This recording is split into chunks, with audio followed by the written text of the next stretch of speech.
Bekerja tanpa digaji, inilah sosok arsitek hebat di balik megahnya Masjidil Haram Makkah dan Masjid Nabawi Madinah. Bagi umat Islam yang sudah pernah menunaikan ibadah haji ataupun umroh, tentu sering bertanya tentang lantai di Masjidil Haram dan Masjid Nabawi mengapa tidak terasa panas saat cuaca sangat panas. Terutama jamaah yang sedang menunaikan ibadah tawaf mengelilingi Ka'bah di siang hari dengan panas yang sangat terik, kaki-kaki para jamaah tetap tidak merasa kepanasan. Ternyata, lantai yang bisa menahan panas tersebut, disebabkan karena memang didesain sejak awal untuk para jamaah agar saat ibadah tidak merasa terganggu. Arsitek yang mendesain lantai tidak panas ini adalah seorang ilmuwan asal Mesir yang bernama Dr. Muhammad Kamal Ismail.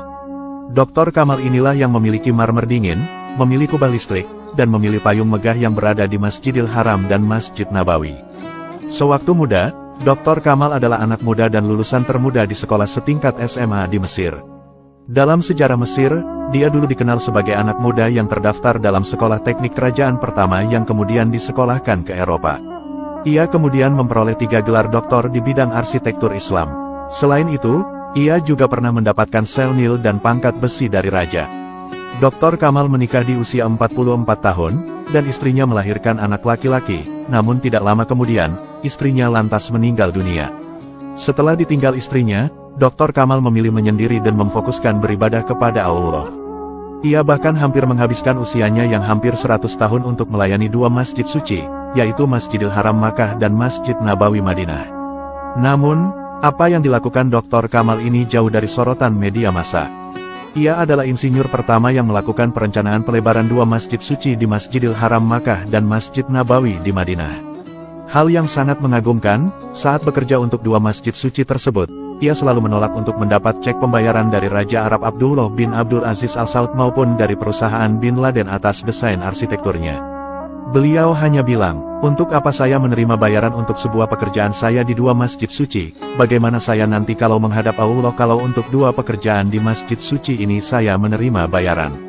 Dokter jenius ini, adalah sosok yang menemukan bahan batu marmer yang bisa dipakai untuk melapisi lantai yang ada di Masjidil Haram dan Masjid Nabawi agar lantai tersebut bisa menjadi lebih dingin sehingga membuat jamaah yang tawaf tidak merasa kepanasan.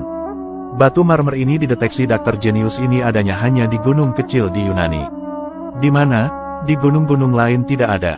Ia kemudian berangkat menuju Yunani untuk menandatangani kontrak pembelian batu marmer separuh dari gunung tersebut. Meskipun marmer yang dibeli itu jumlahnya adalah separuh dari 1 gunung di Yunani, namun pemanfaatnya hanya untuk Masjidil Haram. Usai melakukan pembelian, Dr. Kamal kembali ke Mekah dan memulai melakukan pembangunan. Namun setelah selesai menuntaskan pembangunan di Masjidil Haram, Dr. jenius ini diminta Raja Arab untuk melakukan pelapisan bahan marmer yang sama di Masjid Nabawi di Madinah.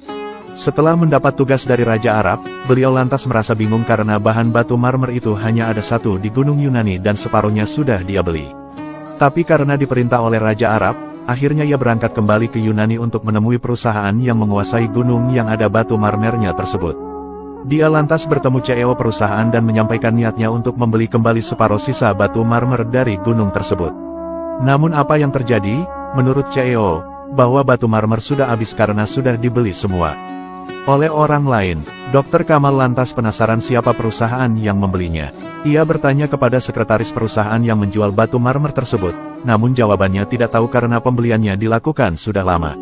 Setelah ditelusuri, ternyata perusahaan yang membeli itu adalah perusahaan di Saudi Arabia. Dan akhirnya, beliau bertemu perusahaan yang dicari. Dr. Kamal lalu ditemui oleh direktur teknik. Menakjubkannya, batu marmer itu masih utuh dan belum dipakai sama sekali. Dr. Kamal lantas menangis. Beliau lantas menceritakan kisahnya mencari marmer dari Yunani tersebut yang tujuannya untuk pembangunan di 2 masjid suci yaitu Masjidil Haram dan Masjid Nabawi. Saat itu, Dr. Kamal menyodorkan cek kepada direktur teknik tersebut untuk mengisi jumlah uang yang diminta agar separuh marmer dari Gunung Yunani itu bisa dia beli. Ternyata direktur teknik tersebut tidak mau mengisi karena dia tahu ternyata batu marmer yang ada di Yunani itu memang dipersiapkan Allah untuk 2 masjid suci. Direktur tersebut mempersilakan kepada Dr. Kamal untuk mengambil marmer tersebut dan dipergunakan untuk pembangunan 2 masjid suci.